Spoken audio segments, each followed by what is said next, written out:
This episode of Talk Your Book is proudly brought to you by Honan, providing a complete range of insurance, risk, and financial solutions.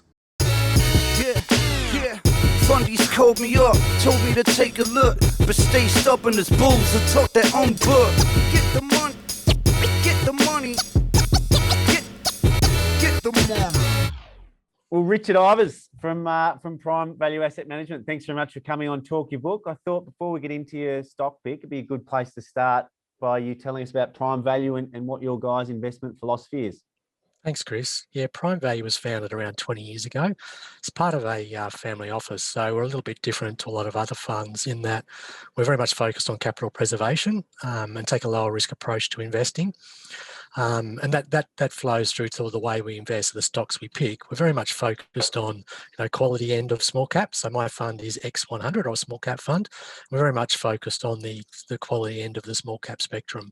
So we often sometimes talk about it as a sort of a tortoise and a hare, dare I say, approach, where we're the tortoise, and maybe it's a little silly to call yourself a tortoise, but but we take that approach. And what we're really trying to say is we're not trying to hit it out of the park. We're trying to just get good quality business that can compound our capital over the long term. And the results that are coming out of that are really strong. So I've been managing the fund for around 3 years, and over that time, the returns have been about 18% per annum after fees, and the index has been around 8% per annum. So we're getting obviously very good, good returns for a tortoise, if you like, and the risk profile is also lower. So the volatility of returns is lower than the market as well. So higher returns and lower risk. Perfect. And what stock did you want to walk through today? Yeah, we thought we'd talk about United Malt today, which some of your viewers might like. It's the beer and whiskey space, so it's an interesting one. And what's the company's history? How did it? What's its genesis?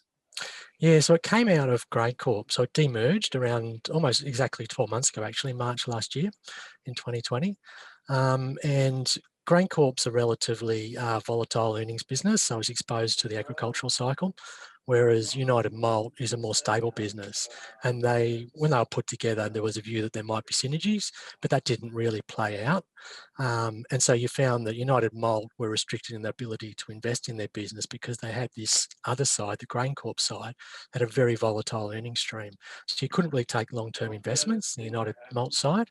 So therefore they demerged, and United Malt's now standing alone by itself, which is good. And I think it's not that well known because of that. It's only about 12 months, and it's a bit of an uncovered gem, if you like.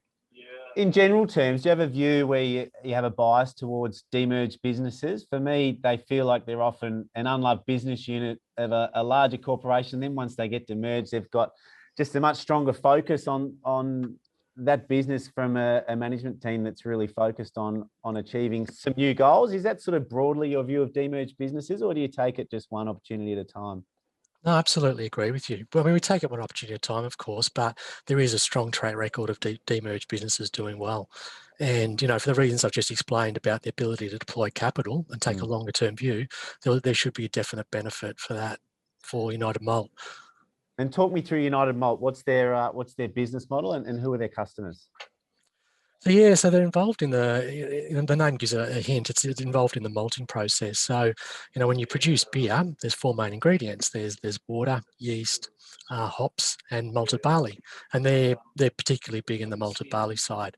So malted barley, essentially take barley, you take it through a process of germination, which basically releases the sugars, and then roast it, and it goes into the beer. And it's sort of the baseline. It's key to the flavour of the beer. And it's also where the alcohol content comes from, so all the important stuff, if you like. And then on the whiskey side, they produce malt for the Scotch whiskey side. So they sell into the UK, and as the name suggests, with Scotch whiskey, there's blended malts and single malts.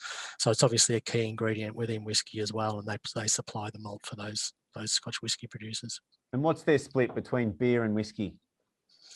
So whiskey is about 12% of the business, and there's about 8% in food and other bits and pieces, and then about 80% is beer. And the 80% of beer is split between your big your big commercial brewers, about 50, and about 30% in that craft brewing space. And the craft brewers are much higher margin. So I think a lot of smaller customers rather than the large ones like the commercial brewers. So you obviously get better pricing. And the inclusion rates are also high. That's why it's such a high percentage, 30% of revenue. So like a malt, a beer, a craft beer may actually have 2 to 3 times as much malt in it than a normal commercial beer. Which is amazing. I'd never actually heard that before. And whereabouts are their customers based geographically? Yeah, so about 60% of revenue is from the US, 20% from the UK, which is largely that, 12% that distillers, that was Scotch whisky, and then the other 8% of that 20% is the brewers. And then there's about 20% in Australia and Asia. So Australia is actually pretty small. And so when you look at the top-down factors that are really affecting them, US being the bulk of their customers, talk me through the landscape in the US around COVID, where the vaccinations are up to, and what you could see potentially happening with the US opening up and how it could affect United Malt. Yes, they've had a tough patch, particularly the last 6 months, because that craft bit, as I highlighted, that 30% of revenue that's craft exposed, that's actually much higher margin as well. We reckon it's about double the margin of the other commercial side and distilling side.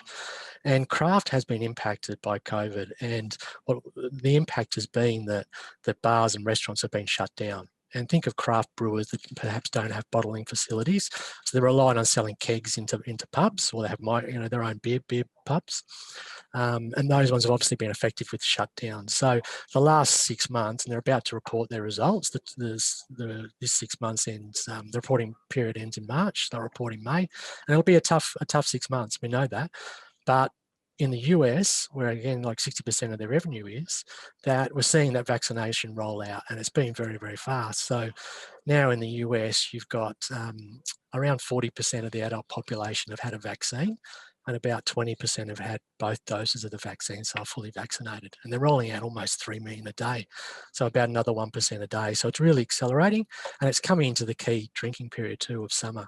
So, things are tough, but we think it may well be near the bottom of the cycle for them, and that's what makes it interesting right now. And do you see that what feels like a secular shift towards craft beers from the larger mainstream beers? Do you think that's sort of a tailwind that will continue? Yeah, that's right. So if you put COVID to the side, we actually like the business. So there's structural tailwind, like you highlighted. And think about craft. So think here in Australia now.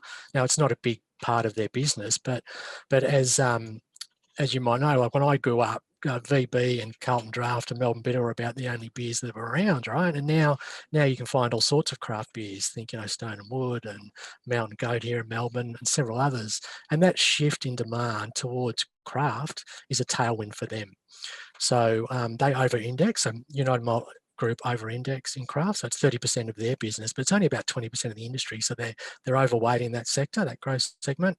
And we reckon they can grow their earnings at around about 5 to 10% in a normal environment, just from that structural tailwind. And then they've got capital to deploy, being from that demerger that we highlighted earlier, that could potentially push sustainable earnings growth above 10%. And so talk me through the numbers. What's their market cap? And we know they're a little bit down earnings on the previous year due to the COVID-related stuff. So maybe what's their current PE, and what do you think it'll sit at in a more normalised environment? Yeah, so the PE, we're not too worried about where the earnings are now, because again, we think it's a temporary factor. So what we try to think about is where earnings will be post-COVID, because we think, as I said earlier, that this is potentially the bottom where we are now. Like in FY19, so pre-COVID, they made about 70 million NPAT. We reckon they can do more than that. They've done some expansion plans. They've shut one facility down in the UK. They're opening up another couple over there, expanding capacity here in Perth in Australia. So there's a few things that have been going on in the meantime that should lift earnings above that 70 post when we get out of COVID, so post-COVID. The market cap's around 1.2 billion. So if you think, say, 80 million as a rough figure, they're on about 15 times PE on a normal trading basis, and the market's on around 20 times. They're trading at a discount, and we would argue that they're a better business than your average in the small cap index. It's a global business. It's the 4th largest maltster in the world, actually, the largest in the US. So with strategically placed assets. So it's one of those opportunities where you can buy a really high quality business going through a bit of a tough patch with the the upturn on the horizon, and which should drive the share price higher. And they've got a strong balance sheet. We've spoken about that, and they've said they are on the lookout for potential bolt-on acquisitions. What types of businesses or opportunities do you think they could look for to utilise with that balance sheet strength? Yeah, so the gearing's about 2.5 times leverage at the moment, and that's on depressed earnings. So if we come out of, if the thesis proves right and earnings lift, in the next 12, 18 months, then that gearing level comes down significantly, and they can utilise that, very effectively. So I think adjacent products. So everything that goes into a brewing process, things like, the supply of kegs and other ancillary products and other flavourings. And there's also a potential for acquisitions, large acquisitions, up to potentially $500 million or so, and also the organic growth opportunities, more expansion and efficiencies created as well. And they've got a hurdle of around about a 15% pre-tax or 12% post-tax. So if you can deploy capital and get that return, that's a pretty attractive return for us. And they don't own the land in effect. What does that look like, the arrangements with the landholders? What sort of time do they lock in the produce for? Yeah, so they source the barley from the farmers, and they have arrangements with the barleys for that, with the farmers for that. And that's obviously seasonal, and they're strategically placed assets near the production of the barley. So there's there's no problem in sourcing it as long as the weather conditions are fine. And then they have agreements with the customers, so the brewers, to pass through that cost of barley, so they're not exposed to the egg price, which is very important as well. And does their margin change at all depending on the price of the underlying commodity, or the margin remains pretty similar even if the price explodes or decreases significantly? Yeah, the dollar margin's consistent, but the percentage margin changes as the cost goes up and down. Yeah, gotcha. You've got to really think about it in dollar terms. Yeah, great. Well, I can see why you like it as a conservative investor. It's hard to see. It's hard to see things changing in terms of people's appetite for alcohol, whether it's good times or bad. It's fairly recession-proof, so looks like a really good one to put on the watch list. Hey, thanks, Chris. Thanks for having me. Thanks, Richard. Appreciate your time. No problems. Cheers.